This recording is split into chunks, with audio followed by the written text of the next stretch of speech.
땅의 언어가 하나요 말이 하나였더라. 이에 그들이 동방으로 나가 시날 평지를 만나 거기 거류하며 서로 말하되 자 벽돌을 만들어 견고히 굽자 하고 이에 벽돌로 돌을 대신하며 역청으로 진흙을 대신하고 말하되 자 성읍과 탑을 건설하여 그 탑 꼭대기를 하늘에 닿게 하여 우리 이름을 내고 온 지면에 흩어짐을 면하자 하였더니 여호와께서 사람들이 건설하는 그 성읍과 탑을 보려고 내려오셨더라. 여호와께서 이르시되 이 무리가 한 족속이요 언어도 하나이므로 이같이 시작하였으니 이후로는 그 하고자 하는 일을 막을 수 없으리로다.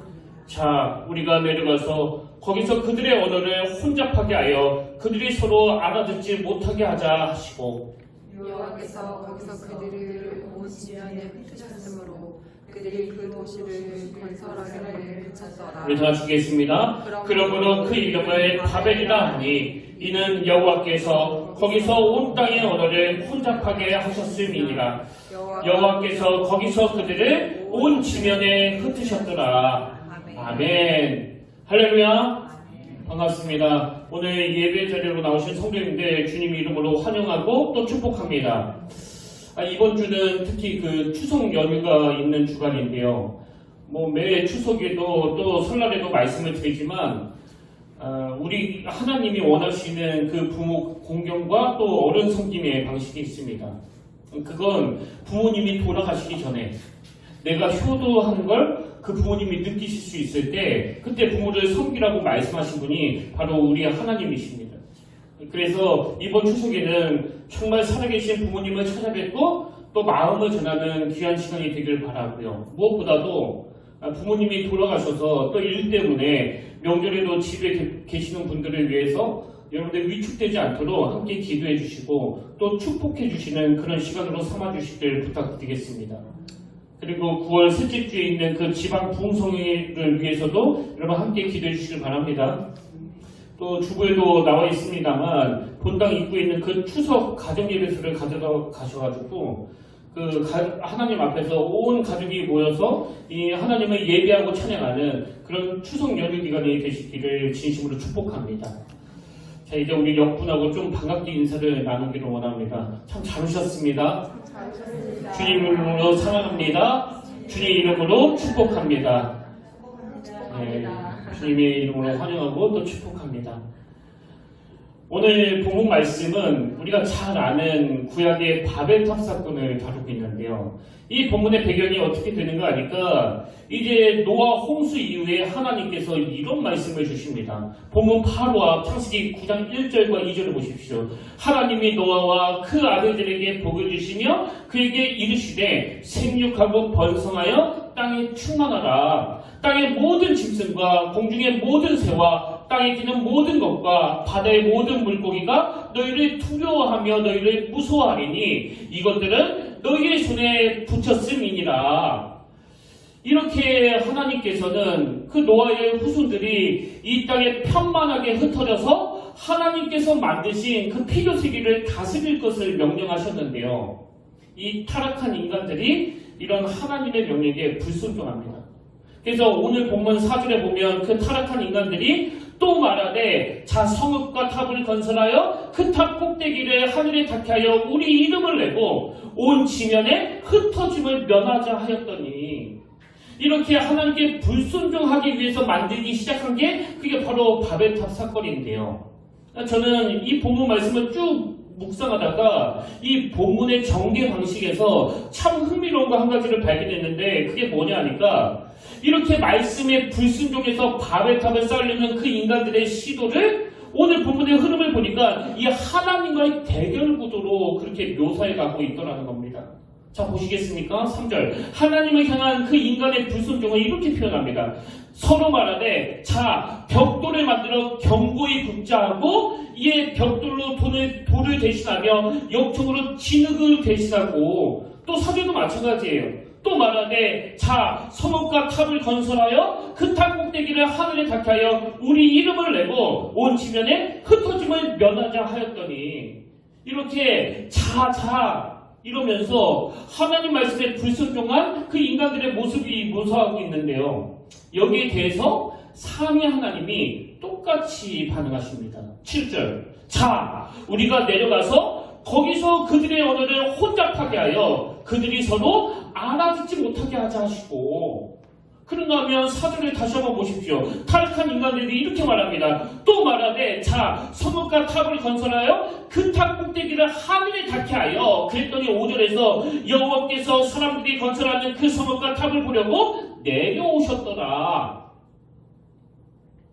이렇게 하나님과 인간의 대결 구도로 설명하고 있는 걸 볼 수 있는데, 여러분 보통 이런 표현은 잘 안 쓰지 않습니까? 아니 그 공간과 시간을 초월하시는 하나님이신데 뭐 올라가시고 내려가시고가 어디 있습니까? 근데 지금 인간들이 하나님께 불순종해서 탑을 쌓으려는 그 악한 시도에 대하여 하나님께서 그 성읍과 탑을 보려고 내려오셨더라. 그래서 여러분 이 표현은요, 인간들의 그 시도가 얼마나 허망한 일인가를 표현한 동시에 하나님과 인간의 관계를 지금 대결 구도로 그렇게 묘사하는 표현이라는 겁니다. 그런가 하면 이 사건의 결론을 묘사한 것도 마찬가지인데요. 자, 4절을 다시 보십시오.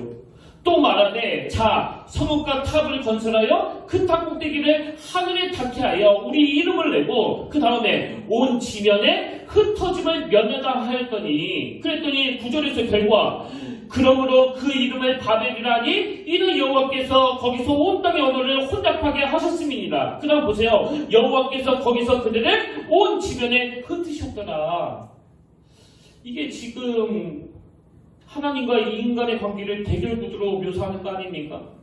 근데 여러분, 제가 이 구도를 굉장히 흥미롭게 생각하는 이유는요, 성경은 하나님의 말씀에 불순종하는 인간의 그 모든 행위에 대해서 이걸 하나님과의 대결 구도로 그렇게 만들어 가고 있다는 사실이에요.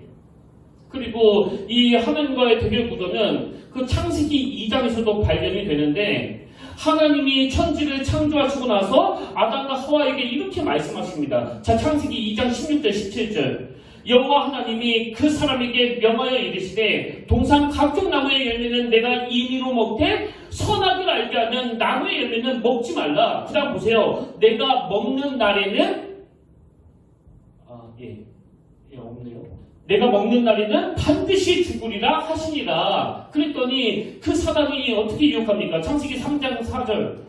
뱀이 여자에게 이르되 너희가 결코 죽지 아니하리라. 지금 하나님께서는 네가 먹는 날에는 반드시 죽으리라 그렇게 말씀하시는데, 그 말씀에 대한 이 사단의 반응은 네가 결코 죽지 아니하리라. 여러분 이 대결 구도가 보이십니까?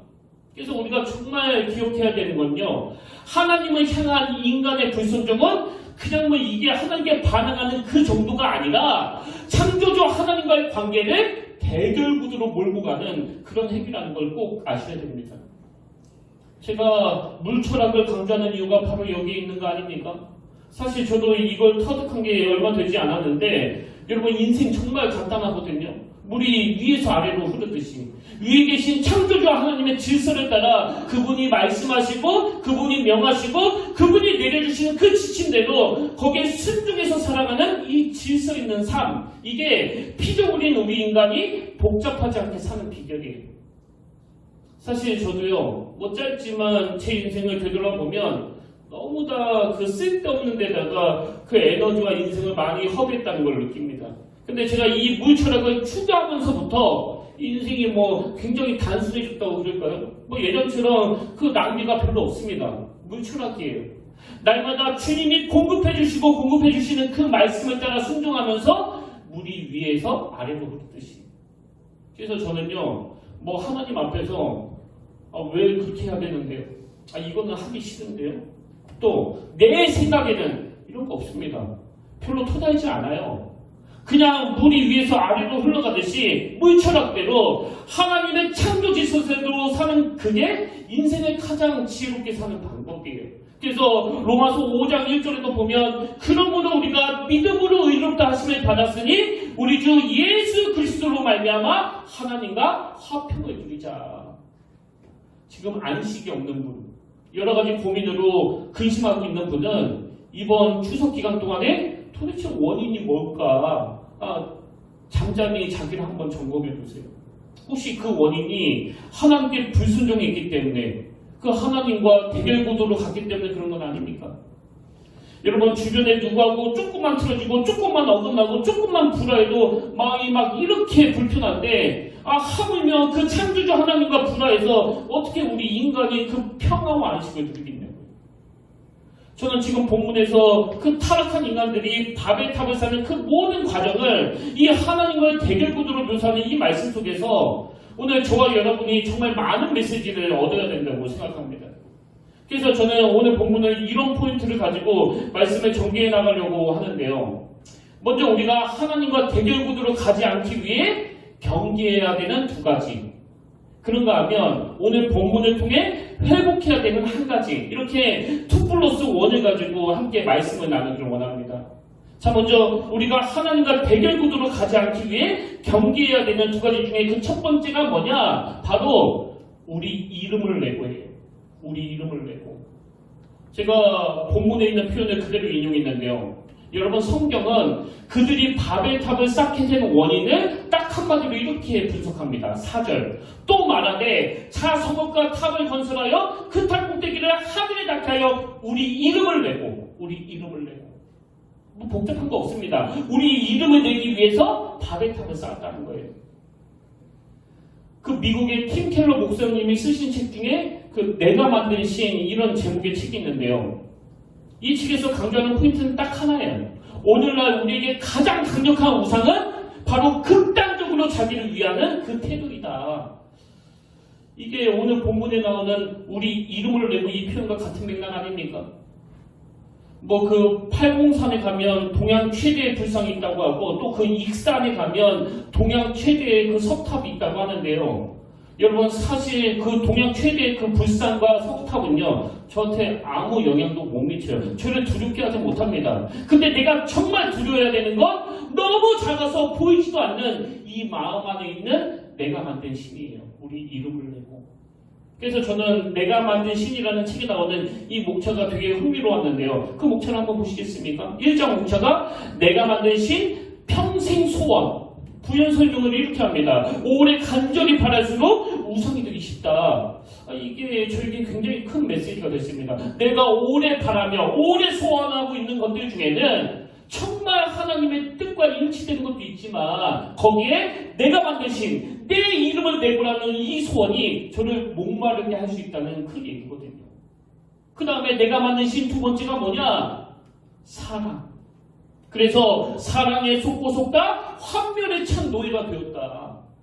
뭐 사랑이라고 다 하나님이 주신 게 아니에요. 오늘 그 가짜 사랑이 우리를 얼마나 많이 그 혼미하게 만드는지 모릅니다. 그런가 하면 내가 만든 세 번째 신은 돈. 그런데 풍족한 소유와 소비로도 영혼의 헐벗음은 면치 못한다. 그 만몬신이라고 부르잖아요. 여러분 내가 만든 신 그 돈이 내 영혼의 헐벗음을 면치 못하게 한다는 거 아마 다 동의가 되실 겁니다. 그 다음에 내가 만든 신 네 번째가 성취. 그 어떤 성공시라도 인간의 한계를 넘을 수 없다. 그리고 내가 만든 신 다섯 번째가 권력. 뭐 목차 전부 다 이런 식으로 구성되어 있습니다. 그리고 이 책의 부제가요. 하나님의 자리를 훔치다요.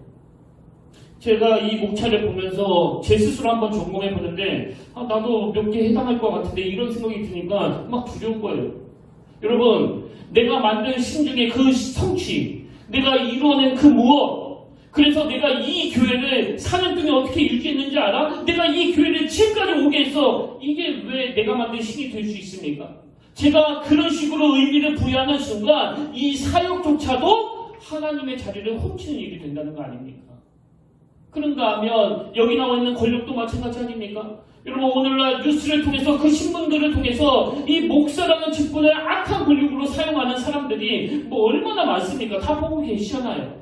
그래서 골로새서 3장 5절에서도 그러므로 땅에 있는 지체를 죽이라. 곧 음란과 부정과 사욕과 악한 정욕과 탐심이니 탐심은 우상 숭배니라.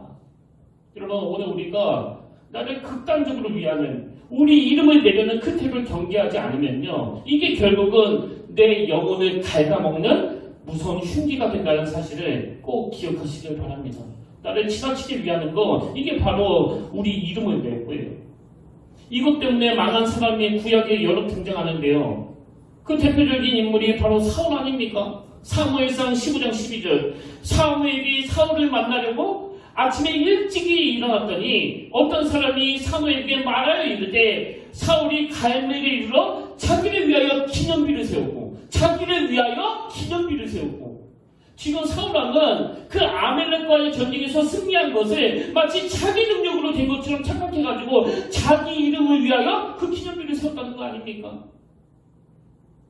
그래서 저는요, 전에도 말씀드렸지만 저는 목사 은퇴식도 안 할 생각이에요. 아니 그 목사 은퇴식이 어때서? 저는 다른 목사님들이 은퇴식 하는 거 나쁘게 생각하지 않습니다. 목회 맨 마지막에 참 수고했다고 박수 쳐드리고 격려해드리는 거 절대 나쁜 거 아니에요. 근데 왜 저는 이걸 안 하기로 결정했느냐? 그게 저에게 내가 만든 신이 될 위험이 감지되기 때문이에요.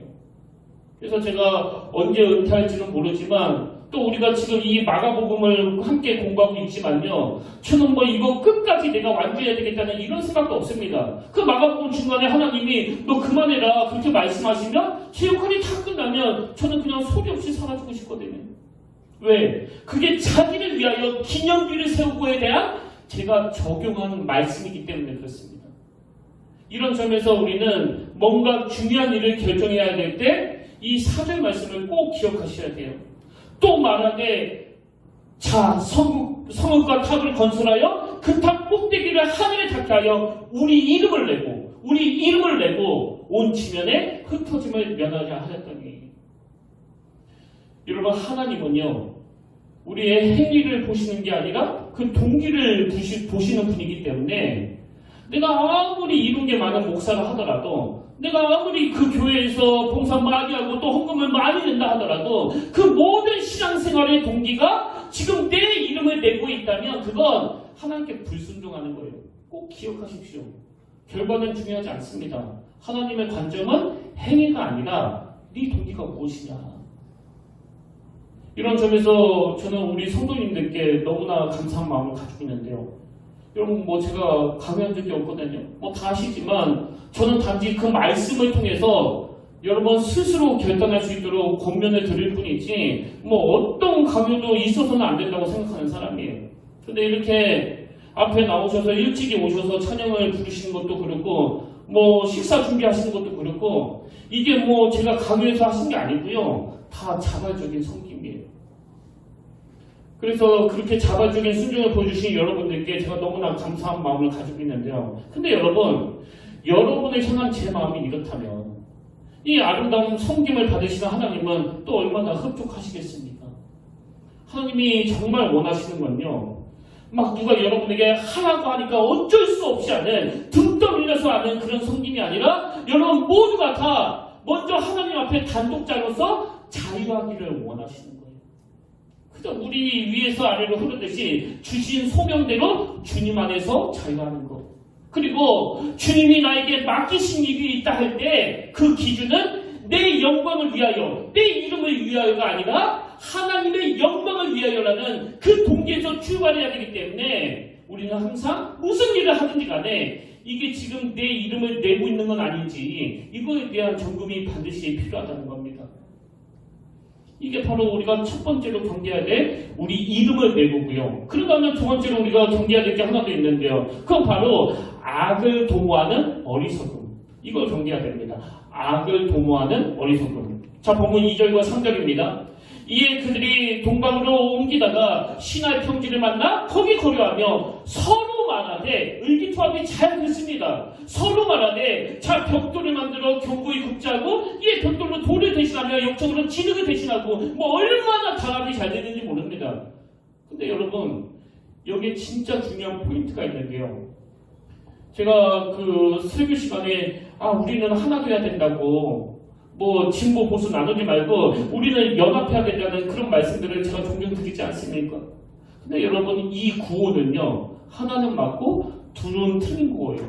이게 궁극적인 목표가 되면 안 됩니다. 우리가 뭉쳐야 되는, 우리가 하나 되어야 되는 진짜 궁극적인 이유가 있다면 그건 선을 도모하기 위해서예요. 선한 열매를 추구하기 위해서입니다. 근데 죄성을 가진 우리들은요, 그 노아의 후손들처럼 여차하면 악을 도모하기 위해 뭉칠 위험이 있다는 거, 이걸 우리가 경계해야 된다는 거예요. 여러분도 잘 아시지만 그 마가복음 3장에서 예수님이 안식일에 그 손마른 장애를 고쳐주시지 않았습니까? 그랬더니 이 적들이 그 일을 빌미로 주님을 죽이려고 하는데요. 그 과정에서 마가복음 3장 6절을 보십시오. 바리새인들이 나가서 곧 헤롯 왕과 함께 어떻게 하여 예수를 죽일까 의논하니라. 제가 여기에 바리새인하고 헤롯 왕을 노란 글씨로 표현한 이유가 있는데요. 여러분, 지금 이 바리새인들과 헤롯 왕은요, 그 당시 앙숙 중에 앙숙, 원수 중에 원수 사이예요.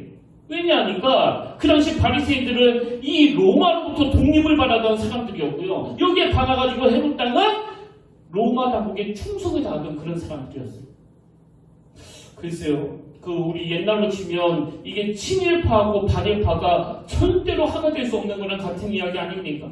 근데 놀랍게도 이 바리새인들과 헤롯 당원들이 이렇게 원수 중에 원수 사이인데도 불구하고 어떻게 하여 예수를 죽일까 의논하니라. 이 악을 도모하는 일에는 이렇게 단합이 잘 되는 거예요. 지금 한마음으로 악을 도모하는 거 아닙니까? 그리고 이게 바로 죄성을 가진 인간의 모습이라는 겁니다. 그리고 이건 창세기 3장에 나오는 아담과 하와도 마찬가지인데요. 자, 창세기 3장 6절을 보십시오.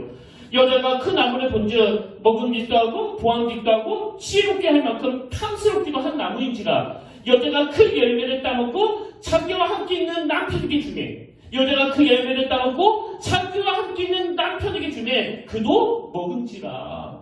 이 부부 정말 찰떡궁합 아닙니까? 얼마나 화목합니까? 그래서 망해버렸잖아요. 그런가 하면 사도행전 5장에 나오는 그 아나니아와 삽비라 부부도 마찬가지예요. 자, 사도행전 5장 1절 2절. 아나니아라 하는 사람이 그의 아내 삽비라와 더불어 소유를 팔아 그 값에서 얼마를 감추매 그 아내도 알더라. 여러분, 이렇게 부부가 금술이 좋을 수 있습니까? 이 악을 도모하는 일에는 뭐 갈등이 전혀 없습니다. 그래서 망해버린 거 아닙니까? 오늘 저와 여러분이 한 교회 안에서 서로 단합하고 한 마음을 가지고 한 방향을 향해 가는 것도 굉장히 중요하지만 거기에는 무슨 전제가 있는 거예요? 그 일을 통해 과연 선한 열매가 나타나고 있느냐는 거예요.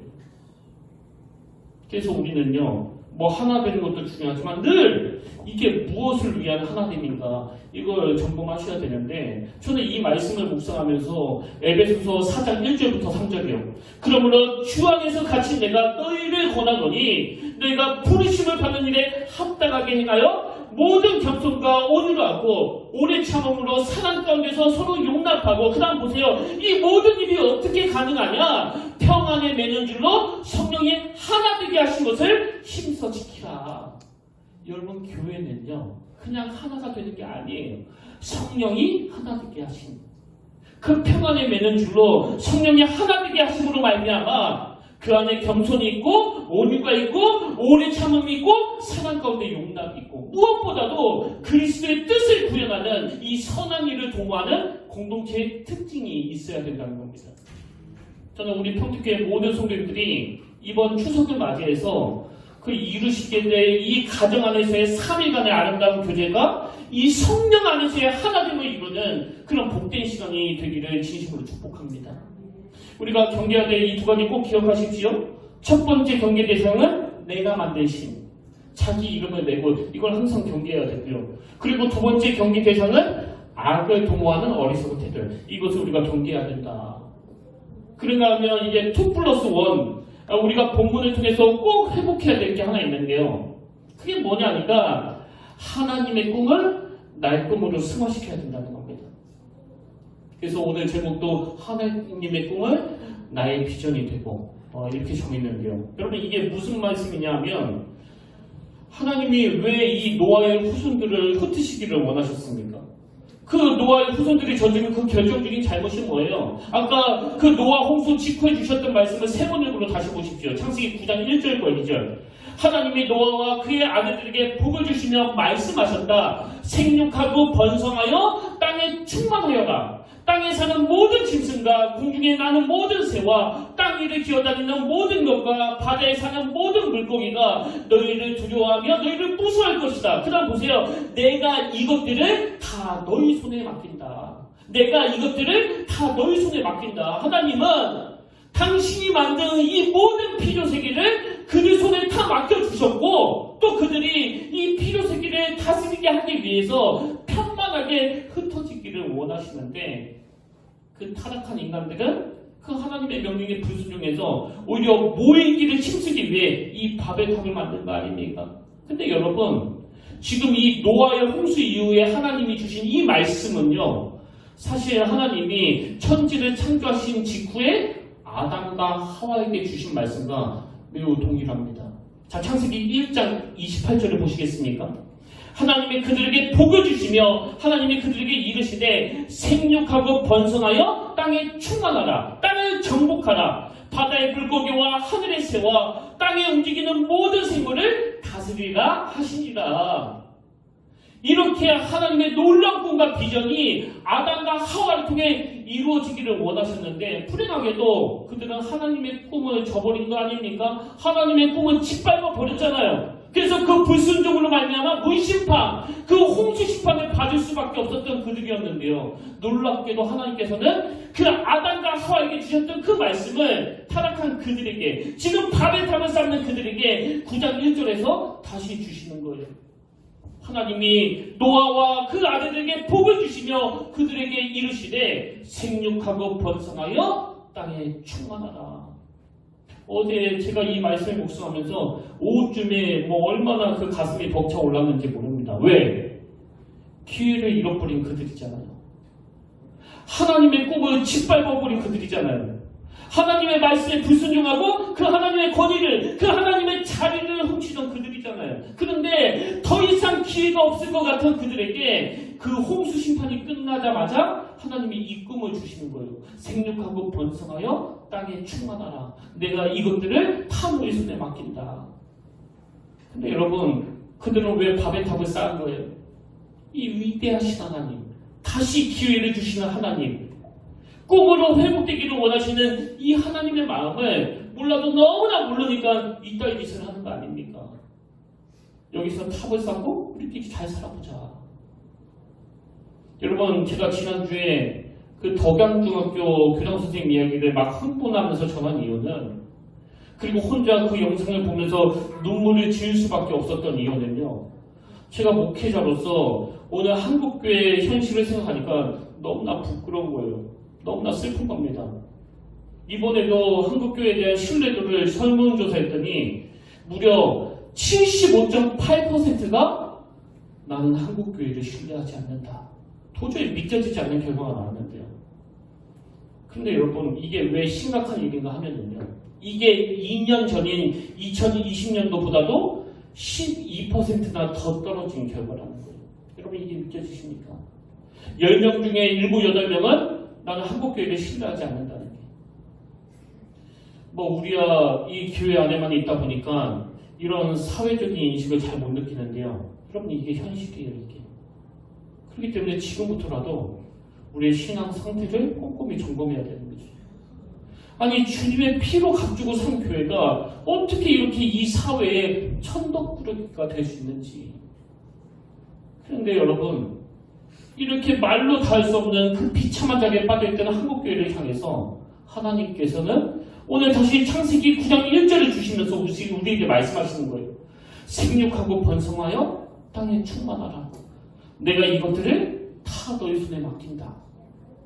그럼 하나님이 이런 명령을 우리에게 왜 주실까요? 이 명령을 주시는 하나님의 궁극적인 목표가 뭐예요? 하나님께서는 그저 우리끼리만 여기가 좋사오니 그러면서 머물러 있지 말라는 거예요. 우리를 통해서 그 하나님의 나라가 계속 확장되기를 원하시는 겁니다. 그래서 우리의 믿음이, 우리가 믿는 그 복음이 이 예배당 담장을 넘어 아직 예수님을 잘 모르는 그 사람 속으로 편만하게 흩어져서, 그리고 이 세상에 영향을 받는 자가 아닌 주님과 손과 발이 되어 그 선한 영향력에 미치기를 주님은 원하시는 거예요. 제가 지난주 말씀드렸던 그 덕양중학교 교장 선생님, 그분이 무엇이야 학교를 바꾸는가 이런 제목의 책을 쓰셨는데요. 그 책을 딱 펼치자마자 그 첫머리에 그 프롤로그 제목이 학교가 아프다 이렇게 되어 있더라고요. 자, 그 내용을 한번 들어보시겠습니까? 우리나라 학생들이 아프다. 몸보다 마음이 더 많이 아프다. 학생만 아픈 게 아니라 교사도 아프고 학부모도 아프다. 한결같이 몸보다 마음이 더 많이 아프다. 행복한 미래를 꿈꾸고 서로 희망을 보듬어주며 살아가는 공간이 바로 학교일 텐데 어찌된 일인지 모두 상처받고 아픈 마음이 시작되는 곳이 학교가 되어버렸다. 여러분, 이 크리스찬 교장 선생님, 그 폐교 공부를 받을 만큼 위기에 빠졌던 그 학교에 예수 잘 믿는 교장 선생님 한 분이 그 학교에 부임했을 때 얼마나 놀라운 변화가 일어나는지 여러분, 그 편집된 거지만 그 영상 다 보셨잖아요. 세상에 그 무뚝뚝한 사춘기 아이들이 졸업식을 하는데 학교를 떠난다는 게 너무너무 아쉬워서 눈물에 펑펑 쏟는 그 장면이 제 가슴을 얼마나 뛰게 만들었는지 모릅니다. 그래서 저는 이 학교가 아프다 이 프롤로그 제목과 내용을요, 저는 목사니까 교회가 아프다 이렇게 고쳐서 읽고 묵상을 한 거예요. 우리나라 성도들이 아프다. 몸보다 마음이 더 많이 아프다. 성도만 아픈 게 아니라 목사도 아프고 전도사도 아프다. 한결같이 몸보다 마음이 더 많이 아프다. 오늘 우리는 그 홍수 심판을 받았던 그들처럼 땅에서 번성하고 충만하라고 하신 그 놀라우신 하나님의 말씀 앞에 불순종해가지고 물 심판을 받아 그 땅의 모든 것들이 다 파괴되는 것을, 그 땅의 모든 것이 황폐해진 그 결과를 그들이 목도했던 것처럼 여러분, 지금 우리도요, 한국교회의 그 비참한 현실을 목도하고 있는 거 아닙니까? 아니, 사실 우리가 또 한국교회가 얼마나 좋은 일들을 많이 합니까? 근데 어떻게 10명 중에 7, 8명이 나는 한국교회를 신뢰하지 않는다. 이건요, 정말 비참한 현실이에요. 저는 믿어지지가 않습니다. 그래서 제가 계속 교회가 아프다. 교회가 아프다. 근데 여러분, 놀랍게도 이 비극에서부터 하나님의 창조가 시작되는 거예요. 어떻게 해요? 다시 기회를 주시는 하나님. 그 무서운 물심판으로 끔찍한 비극이 벌어진 그 현장에서 우리 하나님이 가장 먼저 주신 말씀이 생육하고 번성하여 땅에 충만하라. 내가 이것들을 다 너희 손에 맡긴다. 여러분, 이 하나님의 꿈이 제대로 이해가 될 때 우리 인생에서 바벨탑을 쌓는 이런 어리석음은 피하게 될 줄로 믿습니다. 그래서 빌립보서 2장 13절에 보니까 너희 안에서 행하시는 하나님이시니, 너희 안에서 행하시는 하나님이시니 자기의 기쁘신 뜻을 위하여 너희에게 뭘 주십니까? 소원을 들고 그리고 행하게 하시나니. 너희 안에서 행하시는 하나님이 내 안에 있는 모든 우상들을 다 쫓아내고, 내가 하는 거 아니에요. 그 하나님이 우리 안에 소원을 두고 그 하나님의 놀라운 역사를 그 하나님이 이루어 가신다는 거예요. 그래서 저는요, 이 8절이 막 너무너무 은혜가 되는 겁니다. 이 막아주시는 은혜. 여호와께서 거기서 그들의 온 지면에 흩으셨으므로 그들이 그 도시를 건설하기를 그쳤더라. 그 인간적인 눈으로 보면 지금 물심판을 받아가지고 아무것도 안 남았어요. 그렇게 꿈꾸던 인간들의 소원을 하나님이 다 파괴시켜 버리셨어요. 그리고 언어를 혼잡하게 만들어서 다 흩어버리셨습니다. 그래서 너무너무 당황스러운 현실이지만, 근데 여러분, 이게 막아주심의 은혜인 거 아십니까? 이 막아주심이 은혜라는 거. 더 큰 위기가 찾아오고 더 큰 비극이 일어나기 전에 오늘 저는 저와 여러분 안에 있는 그 모든 우상들을 주님이 다 회파해 주시기를 원합니다. 그리고 저와 여러분이 세웠던, 내 이름을 위하여 건설했던 모든 바벨탑이 다 무너지는 그런 뼈저린 아픔을 겪게 되시길 바랍니다. 왜? 그래야 그 쓰라린 아픔에서부터 창세기 12장부터 그 아브라함의 역사가 시작이 되는 거거든요. 오늘 결론을 이렇게 맺기를 원합니다. 제가 앞에서 언급했던 내가 만든 시인 그 책의 에필로그에 보니까 이런 글이 있더라고요. 가짜들에게 결별을 선언하라. 참 하나님으로 대치하지 않으면 계속 대상만 바뀔 것이다. 가짜들에게 결별을 선언하라. 참 하나님으로 대치하지 않으면 계속 대상만 바뀔 것이다. 그 제 프롤로그에 보면 우상 생각보다 훨씬 더 위험하다 그러면서 제 마음에 너무 와닿는 글을 적혀 있었는데요. 이런 글이에요. 내가 만든 신은 반드시 나를 배신한다. 내가 만든 신은 반드시 나를 배신한다. 여러분, 지금 인생의 공허가 밀려오고 이렇게 불안하고 두려움으로 걷잡을 수 없는 거, 그게 혹시 여러분이 만든 신이 여러분을 배신해서 생긴 결과라는 생각은 못 해보셨습니까? 여러분이 만든 신은 반드시 배신해요. 여러분, 제가 왜 은퇴식도 안 할 생각을 합니까? 나서는 거 좋아하는 내 성격인데, 막 사람들 앞에서 인정받고 박수 받는 거 좋아하는 내 성격이지만 제가 은퇴식을 안 해야 되겠다고 마음먹은 이유는 딱 이 한마디 때문이에요. 내가 만든 신은 반드시 나를 배신한다. 그래서 저는 제 인생을 공허함으로 몰고 가고 싶지 않기 때문에 저는 내가 만든 신을 의지하지 않습니다. 오늘도 다시 기회를 주시는 그 하나님께서 그동안 하나님의 자리를 훔치려고 저와 여러분이 만들었던 그 수많은 바벨탑들을 다 허물어 주실 뿐만 아니라 너는 복의 근원이 될지라, 너는 복의 근원이 될지라, 편만하게 흩어져 이 세상을 정복하라는 그 선하신 하나님의 뜻이 이제 추석을 보내기 위해 먼 길을 떠나는 저와 여러분의 삶을 통해 또 여러분의 가정을 통해 이루어지기를 주님으로 축원합니다. 그래서 저는 오늘 이 찬양으로 결론을 맺길 원하는데요. 제목이 시선이에요. 시선. 내게로부터 눈을 들어 주를 보기 시작할 때 주의 일을 보겠네. 여러분, 이 가사를 주목하셔야 돼요. 모든 시선을 주님께 드리고 살아계신 하나님을 느낄 때, 모든 시선을 주님께 드리고 살아계신 하나님을 느낄 때, 그때 비로소 내 삶은 주의 역사가 되고 하나님이 일하기 시작하네. 여러분, 지금 한국교회가 많이 아파요. 성도들이 많이 아픕니다. 가장 많은 치유가 일어나야 될 그 교회 안에 너무나 많은 상처들이 만들어지고 있다는 게 현실이라면, 여러분, 하나님을 섬긴다는 그 미명 아래 만들어 놓은 그 내가 만든 신들을 이제는 다 파괴해야 됩니다. 그리고 내가 뭘 하겠다는 그 생각이 가장 강력한 우상이에요. 내가 하는 것이 아니라 그분이 하십니다. 우리 안에 소원을 두고 우리를 통해서 일하기를 원하시는 그 하나님의 마음을 느끼면서 이 시간 우리의 시선을 그 하나님께 고정하기를 원합니다.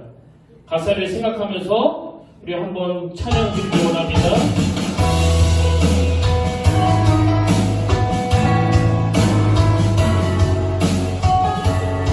내게로부터 눈을 들어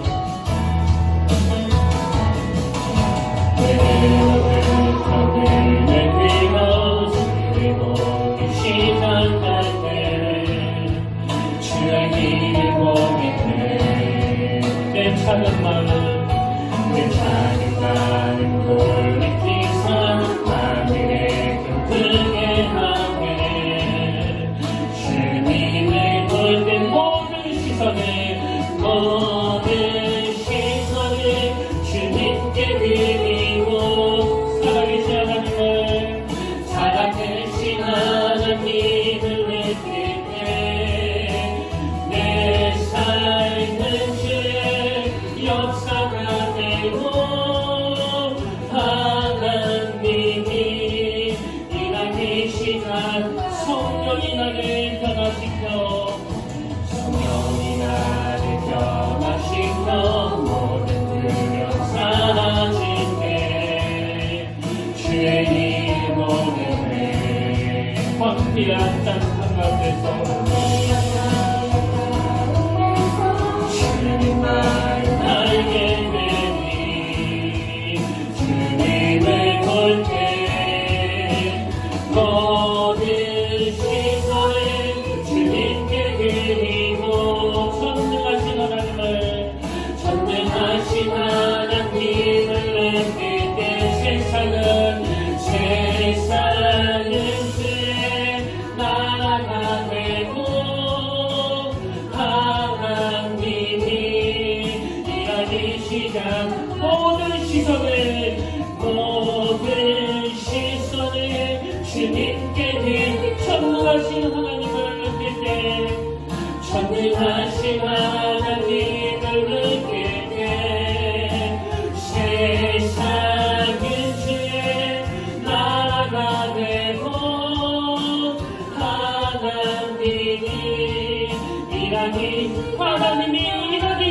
시작하네. 하나님이 일하기 시작하네. 아멘. 네, 같이 기도하시겠습니다. 하나님, 오늘 하나님의 그 놀라운 꿈이 나의 비전이 되기를 원합니다. 내가 쌓아 올린 바벨탑, 내 이름을 위하여 내가 만든 가장 강력한 우상들을 주님이 다 허물어 주시고, 오늘 우리가 교회 안에서 한 마음으로 한 방향으로 나아가되 우리가 행하는 모든 일이 악을 도모하는 것이 아니라 주님의 선한 뜻을 도모하는 그런 믿음의 공동체가 되도록 인도하여 주시옵소서. 그래서 반역하고 하나님을 불신하며 그 불신판을 받을 수밖에 없었던 그 비참한 현장에서 주님이 다시 그 꿈을 선포해 주신 것처럼 우리 삶 속에서도, 우리 가정 안에서도 생육하고 번성하여 땅에 충만하라, 땅을 정복하라, 내가 이것들을 다 너의 손에 맡기길 원한다, 이 주님의 외침이 들려주게 하시고 우리 안에 소원을 두시는 그 하나님을 의지하면서 주신 소명대로 자유하면서 또 순종하면서 하나님이 행하신 그 놀라운 일들을 우리 모두가 목도할 수 있도록 인도하여 주시옵소서. 그래서 이번 한 주간도 시시하지 않게 살지 않고 그저 낮은 데에 눈 돌리지 아니하며 각자가 편만이 흩어져 하나님의 기쁘신 뜻을 펼쳐나가게 인도하여 주시옵소서. 이번 주 추석으로 먼 길을 떠나는 자녀들을 주님 지켜보호하여 주시길 원합니다. 섬세하게 일하시는 그 하나님을 보게 하시고 그 가정 안에서 풍성한 사랑이 오고 갈 수 있도록 인도하여 주시옵소서. 그런가 하면 이런저런 사정으로 그 명절 때마다 마음이 쓰라린 주의 자녀들을 주님 만져주시고 위로해 주시길 원합니다. 아버지, 이번 추석이 어느 누구도 줄 수 없는 그 깊고도 넓은 하나님의 사랑을 맛보는 그런 명절이 되도록 주님 동행하여 주시옵소서. 그 은혜로 인도해 주실 주님을 의지하며 이 모든 말씀 사랑이 많으신 예수님 이름으로 간절히 기도드립니다. 아멘. 이제 우리 다 자리에서 일어나셔서 이 땅에 황방을 벗어서 이 찬양 함께 부르기를 원하는데요. 그럼 이 시간 우리가 그 하나님의 마음을 좀 느끼시면서 그 하나님의 꿈이 나의 꿈이 되기를 간절히 사모하시면서 이 찬양 함께 부르기를 원합니다.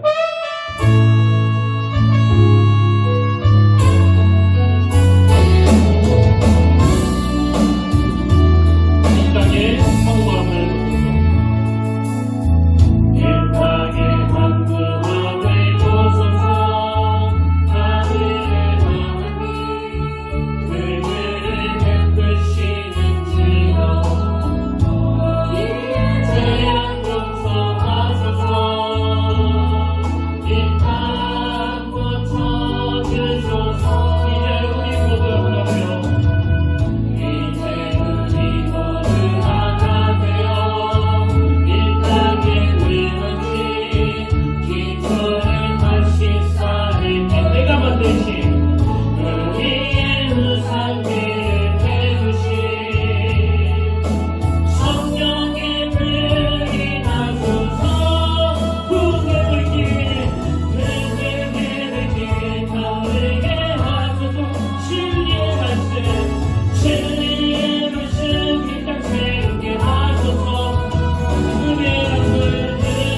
것이 참 세월이 흘러가도 잘 변하지 않는 것은 내 자아가 나를 너무나 위한다는 것입니다. 심지어는 목회하는 종인데도 불구하고 늘 거룩을 선언하고 말씀을 선포하는 그 안에도 내가 만든 신이 도사릴 수 있다는 그 두려움이 여전합니다. 그러나 하나님, 내가 만든 신으로 말미암아 그 깊고 넓은 세계를 보기를 원하시는 그 하나님의 시선을 놓쳐버리고 점점 시야가 좁아지는 우리를 불쌍히 보셔서 오늘도 불러서 말씀을 통해 깨닫게 하시고 그렇게 평안하게 흩어져 하나님의 역사와 하나님의 꿈을 선포해 주신 분이 바로 우리가 믿는 하나님 줄로 믿습니다. 오늘 종의 입술을 통해 선포된 그 놀라우신 하나님의 꿈이 예배드리는 우리 모두의 비전이 되게 하여 주시옵소서. 그래서 내가 만드시는 나를 반드시 배신한다는 이 말씀을 가지고 그동안 내가 믿었던 그 가짜 우상들과 결별을 선언하며 내 안에 소원을 두고 일하시는 그 하나님 아버지를 모신 자녀들에게 이번 한 주간 그런 자들에게 주시는 하나님의 샬롬, 하나님의 평강을 허락하여 주시옵소서. 내 얄팍한 계획이 다 숲으로 돌아가고 내 얄팍한 계획이 다 무너지는 그 자리에서 다시 하나님의 새로운 역사가 준비되고 있는 줄 믿사오니 오늘 영안을 열고 주님의 그 깊으신 뜻을 바라볼 수 있도록 인도하여 주시옵소서. 이제는 우리 주 예수 그리스도의 은혜와 하나님 아버지의 다함없는 사랑과 성령님의 감동, 감화, 위로, 교통, 충만하심의 역사가 오늘 주신 말씀 마음에 담고 내가 만든 신은 반드시 나를 배신한다는 사실을 기억하며 참 하나님 그분과의 꿈과 나의 꿈이 일치되어 달려가기로 결단하며 다짐하며 예배하는 모든 주의 자녀들 머리 위에 지금부터 영원토록 함께 하시기를 간절히 축원하옵나이다.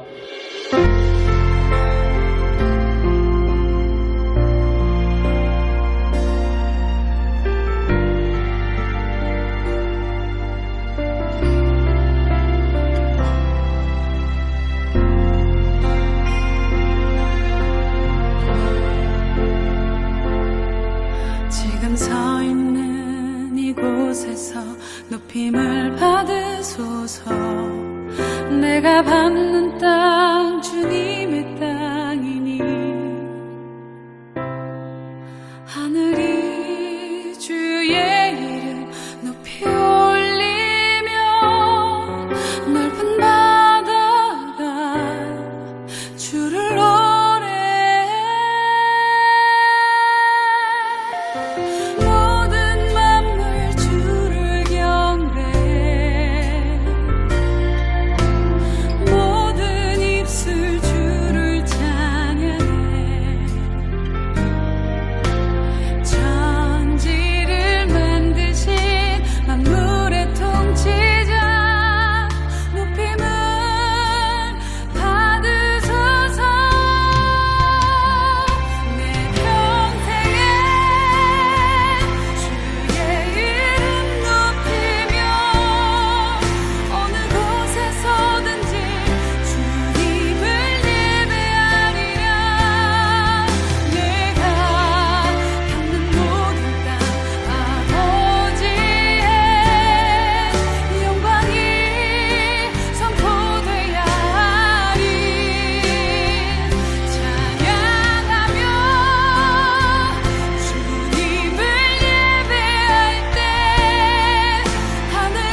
주소서